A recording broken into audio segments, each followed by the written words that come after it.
OBC आरक्षण को लेकर मध्य प्रदेश में अब नया मोड़ आ चुका है।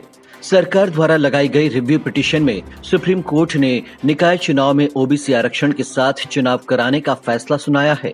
मध्य प्रदेश में पंचायत और निकाय चुनाव में ओबीसी आरक्षण मिलने का रास्ता साफ हो गया है, जिसे शिवराज सरकार की बड़ी जीत भी मानी जा रही है। सरकार द्वारा सुप्रीम कोर्ट में दायर एप्लीकेशन फॉर मॉडिफिकेशन की याचिका पर सुनवाई के बाद सुप्रीम कोर्ट ने ओबीसी वर्ग को आरक्षण देने के लिए सहमति दे दी है, जिसके बाद अब पंचायत और निकाय चुनाव ओबीसी आरक्षण के साथ ही होंगे। वहीं अब इस फैसले के बाद बीजेपी और कांग्रेस एक दूसरे पर निशाना साध रहे हैं। सबसे पहले मुख्यमंत्री शिवराज सिंह चौहान ने बुधवार को प्रेस कॉन्फ्रेंस करते हुए कहा कि आज का दिन ऐतिहासिक दिन है। आज मुझे संतोष है कि माननीय सर्वोच्च न्यायालय ने ओबीसी आरक्षण के साथ चुनाव कराने का फैसला दिया है। अब पूरे आनंद से ओबीसी आरक्षण के साथ चुनाव संपन्न होंगे। माननीय सर्वोच्च न्यायालय को मैं प्रणाम करता हूं। कांग्रेस के लोग खुशियां मनाते रहे कि अब ओबीसी का आरक्षण नहीं होगा, भाजपा को कटघरे में खड़ा करने का मौका मिलेगा। और जब मॉडिफिकेशन के लिए हम सर्वोच्च न्यायालय में गए, तब भी कांग्रेस के मित्रों ने कहा कि नहीं अब हो थोड़ी सकता है। वो प्रसन्नता मना रहे थे, आरक्षण की चिंता नहीं थी, भाजपा को कटघरे में खड़ा कर लिया। लेकिन आज मुझे कहते हुए संतोष है कि माननीय सर्वोच्च न्यायालय ने ओबीसी आरक्षण के साथ चुनाव कराने का फैसला दिया है। हम फैसले का स्वागत करते हैं। जिन्होंने षड्यंत्र किया था वो पराजित हुए। अब पूरे आनंद के साथ ओबीसी आरक्षण के साथ चुनाव संपन्न होगा। इसी के साथ मुख्यमंत्री शिवराज सिंह चौहान ने प्रेस कॉन्फ्रेंस को संबोधित करते हुए कहा कि हम ओबीसी आरक्षण के साथ चुनाव चाहते थे, लेकिन प्रकरण सर्वोच्च न्यायालय में गया। हमने ओबीसी आरक्षण के लिए हर संभव प्रयास किया, कोई कसर नहीं छोड़ी। ट्रिपल-टी टेस्ट के लिए अन्य पिछड़ा वर्ग आयोग का गठन किया। आयोग ने पूरे प्रदेश का दौरा किया, तथ्य जुटाए, व्यापक सर्वे किया और उन तथ्यों और सर्वे के आधार पर जो रिपोर्ट आई वो सर्वोच्च न्यायालय में प्रस्तुत की गई। माननीय सर्वोच्च न्यायालय द्वारा निकायवार रिपोर्ट मांगी गई, जिसे न्यायालय में प्रस्तुत किया गया। अंततः सत्य की विजय हुई और ये फिर सिद्ध हुआ कि सत्य पराजित नहीं हो सकता। आज का दिन ऐतिहासिक दिन है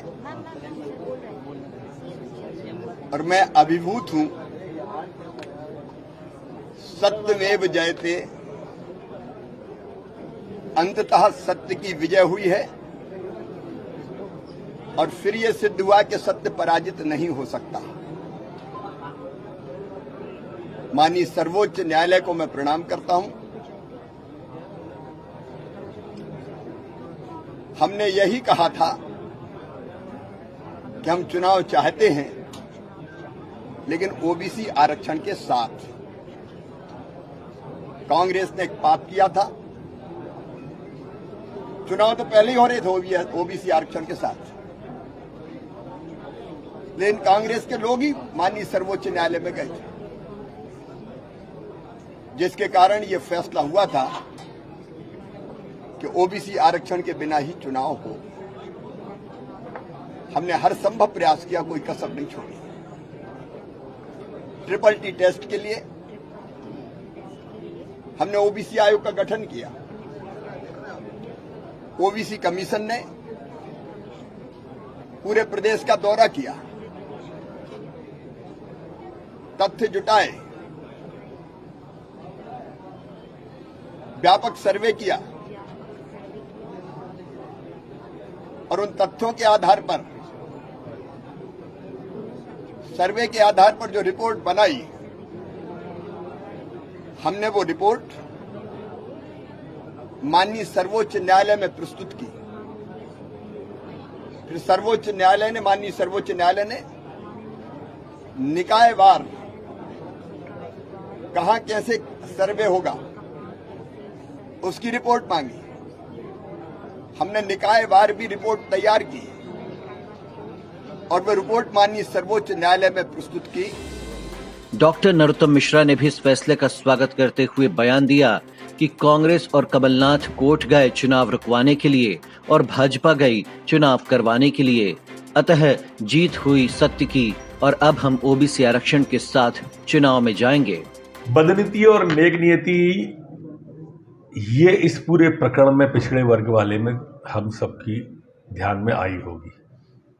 अदालत कांग्रेस भी गई थी, अदालत भाजपा भी गई, हमारी सरकार अदालत गई कि चुनाव कराए जाए, कांग्रेस और कमलनाथ जी अदालत गए कि चुनाव रुकवाए जाए। अब ये बदनीति नेक नीति थी और जीत सत्य की हुई। मुख्यमंत्री जी पहले दिन से कह रहे थे कि हम आरक्षण के साथ ही चुनाव कराएंगे। वो स्वयं दिल्ली लगातार गए, हम भी गए उनके साथ में, पूरी टीम गई दिल्ली, लगातार प्रयास किए और हमने पक्ष को रखा, ट्रिपल टी वाले उसको रखा। सरकार ने पूरा का पूरा आरक्षण नीचे तक का उतार के पिछड़ा वर्ग का रखा और जीत हमारे मुख्यमंत्री जी की हुई। मुख्यमंत्री जी को बधाई, मुख्यमंत्री जी का धन्यवाद कि उन्होंने अदालत के सामने सरकार के पक्ष को मजबूती से रखा और न्यायालय का आभार कि उन्होंने हमारे पक्ष को स्वीकार किया और इसलिए बहुत बहुत बधाई। इस ओबीसी आरक्षण के साथ में अब सरकार चुनाव में जाएगी। वहीं सुप्रीम कोर्ट के इस फैसले के बाद कांग्रेस ने भी फैसले का स्वागत करते हुए भाजपा सरकार को निशाने पे लिया।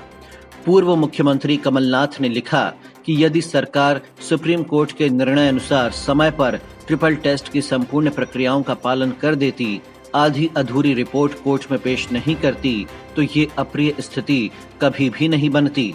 लेकिन शिवराज सरकार ओबीसी वर्ग का हक छीने जाने के बाद नींद से जागी।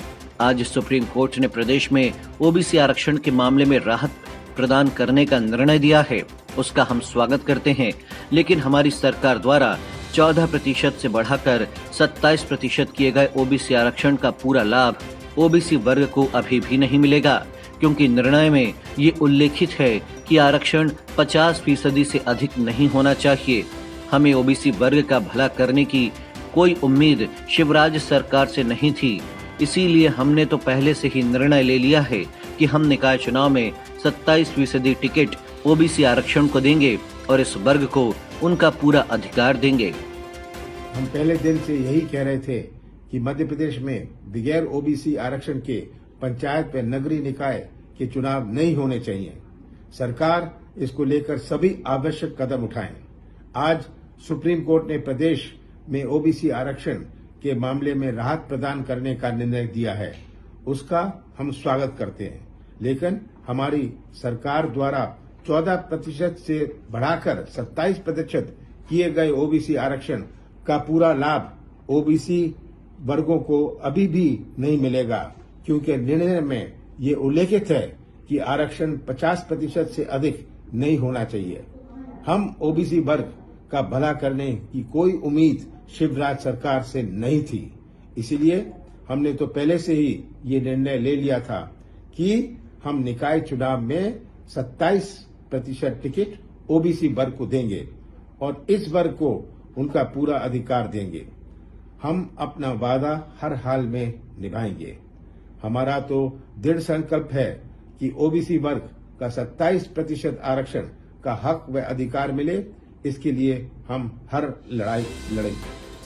आपको बता दें कि सुप्रीम कोर्ट के फैसले के बाद दोनों पार्टियां ओबीसी आरक्षण पर श्रेय लेने की कोशिश में जुटी हैं। वहीं बीजेपी और कांग्रेस के नेता एक दूसरे पर ओबीसी आरक्षण को लेकर निशाना भी साध रहे हैं। हालांकि सुप्रीम कोर्ट के आदेश के बाद प्रदेश में ओबीसी आरक्षण का रास्ता साफ हो चुका है और आने वाले पंचायत और निकाय चुनाव अब ओबीसी आरक्षण के साथ होंगे। संपादक रामेश्वर योगी के साथ ब्यूरो रिपोर्ट, आगर लाइव।